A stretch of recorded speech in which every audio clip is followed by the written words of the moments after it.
로이드 존스 로마서 강의 제1권 머릿말.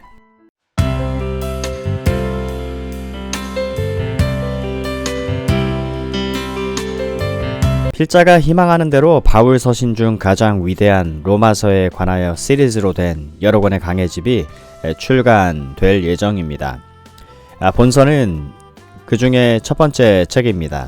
이 강해집들은 런던의 웨스트민스터 교회에서 매주 금요일 밤에 정규적으로 전한 강해 설교들로 엮어진 것입니다. 매주 열렸던 이 집회는 성탄절과 부활절에 잠시 공백기를 제외하고는 10월 첫 주부터 다음 해 5월 말까지 매년 열렸습니다. 로마서는 1장을 초두로 1955년 10월부터 1968년 즉 로마서 14장 17절에 이르렀을 때까지 계속되었습니다. 필자가 주의를 환기시키고 해명해 드리고 싶은 한 가지 문제가 있습니다. 이 강해집의 시리즈는 3장 20절부터 시작을 한다는 것입니다. 여러분은 왜 여기서는 1장부터 시작하지 않느냐고 의문을 가지실 겁니다. 그것은 필자가 로마서의 심장이라 할 수 있는 곳으로 단숨에 나아가고 싶어 견딜 수 없었기 때문입니다. 그렇다고 해서 빠뜨린 부분이 중요하지 않게 생각된다든지 이후에라도 1장에서 3장 20절까지의 강해를 출판하지 않을지도 모른다는 뜻은 아닙니다. 사실 저는 이 책 제1장에서 로마서의 첫 부분이 믿음으로 의롭다함을 받는다는 교리를 이해하는데 아주 중요하다는 것을 보여주기 위해 힘을 썼습니다. 하지만 어떤 의미에서 이 책이 시작되는 지점에서 아주 중대한 문제가 야기됩니다. 물론 역시 난제입니다. 그래서 저는 이 책의 초두에서 믿음으로 말미암는 칭의와 속죄의 위대한 교리의 고찰로 직접 옮아갈 수 있기 위해 로마서의 처음 2장 반의 논점을 요약하였습니다. 이 책에 수록된 강해 설교들은 제1장을 제외하고는 1957년 2월부터 10월까지 매주 금요일 밤에 행해진 것들입니다. 이제 진행 형식에 관해 한 말씀 드려야 하겠습니다. 이들은 강해 설교로서 약간의 교정과 정리를 가했을 뿐 여기 수록된 대로 전해졌습니다. 이것들은 강의도 아니요, 각 절과 각 구절들에 대해 대충 훑어 지나가는 주석도 아닙니다. 설교 형식을 취한 강해입니다.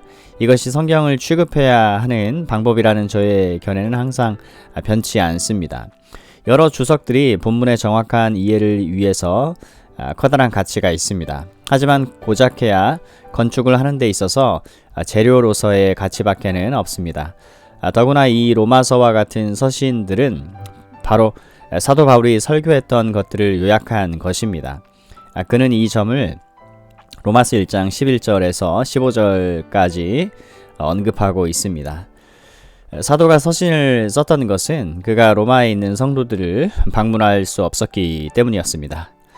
바울이 그들과 같이 있었더라면 구태여 이 서신 안에서 말한 것을 그들에게 전하지 않았을 것입니다. 왜냐하면 이 서신은 압축시킨 것에 불과하기 때문입니다. 그는 두란노 서원에서 날마다 강론한 것처럼 사도행전 19장 9절 끝없이 연속되는 설교들을 행했을 겁니다. 그래서 아마 밤중까지 계속되는 일이 자주 있었을 것입니다. 사도행전 20장 7절 강도자와 교사의 임무란 바울에 의해 여기 요약 형식으로 되어진 것을 펼쳐 보이고 상술하는 것입니다. 그뿐 아니라 우리는 하나님의 진리가 우선적으로 심령을 위한 것이지만 전 인격을 사로잡고 영향을 주기 위한 목적도 있다는 것을 명심해 두어야 합니다. 진리란 항상 응용되어야 하는 것입니다. 적용. 성경의 부분들을 마치 셰익스피어의 극을 이해하는 것처럼 순수하게 지적이고 분석적인 태도로 이해하려 한다면 성경을 모독하는 것입니다. 사람들은 흔히 주석들이 먼지처럼 몸이 건조하다는 불평을 늘어놓곤 합니다. 만일 그게 사실이라면 무엇인가 심각하게 잘못된 것이 있는 겁니다. 복된 하나님의 영광스러운 복음에 대한 어떤 종류의 주해도 결코 그러한 인상을 주어서는 아니 됩니다. 필자의 의견이지만 너무나 간단한 성경 주석과 성경 연구서들이 많다는 겁니다. 오늘날 가장 큰 요구는 강해식의 강도로 되돌아가는 것입니다. 그것은 기독교 개혁 시대에나 청교도 부흥 시대 그리고 18세기의 복음 운동이 일어났을 때 행해졌던 방식입니다. 우리가 성경과 그 메시지의 위대함과 영광 그리고 성경의 능력을 사람들에게 나타낼 수 있기 위해서는 이런 방식으로 되돌아가는 것뿐입니다. 이 방식은 물론 많은 반복을 가져올 겁니다. 제가 이 설교들의 많은 경우에서 강조했듯이 사도 바울 자신은 자신의 말을 자주 반복했습니다. 실로 그는 그렇게 하는 것을 좋아했던 겁니다. 그는 진리의 다양한 국면들로 너무나 감동을 받았기 때문에 그것들을 제3, 제4 반복하여 진술했던 것입니다. 그러므로 나는 그것을 압니다. 나는 이미 그것을 섭렵했습니다. 라고 말하며 인내하지 못하고 새로운 것으로 나아가길 원하는 그리스도인들에게는 분명 무언가 부족한 것이 있기 마련입니다. 아덴 사람들의 정신구조가 바로 그런 것이었습니다. 사도행전 17장 21절. 그런데 놀랍게도 오늘날 그런 사람들이 많습니다. 필자는 사도적인 방법과 태도를 견지하려고 노력했습니다. 그리고 이 설교를 전하는 동안 비록 45분이 걸리는 것이지만 그것들을 듣기 위해 참석한 사람들의 수가 평균 1000명 내지 1200명 가량 되었다는 사실보다 제게 더 큰 기쁨과 용기를 준 것은 없었습니다.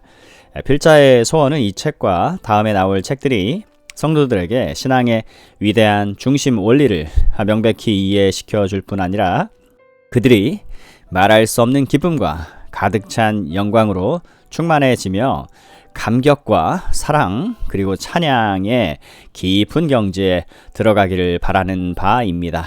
이처럼 이 설교들이 활자화된 데에는 노트를 보고 즉석에서 행한 것을 녹음하여 그것을 듣고 재정리하는데 수년 동안 지칠 줄 모르며 희생적으로 봉사한 버니 부인의 노고가 크게 작용했습니다.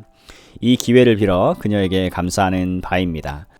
휴튼 씨는 출판을 위해 원고 정리를 도와줌으로써 말할 수 없는 고통에서 저를 벗어나게 해 주었습니다. 초고를 위한 내 자신의 작업은 주로 1969년 여름에 제 아내와 함께 하나님의 일에 대한 열심으로 전 미국에 걸쳐 아주 널리 알려진 키니 씨 부처와 교제를 가지며 융숭한 대접을 받는 동안 오하이오주 신시내티 시에서 행해졌습니다. 언제나 가장 큰 도움과 용기는 나의 가장 훌륭한 비평자인 아내로부터 나왔던 것입니다.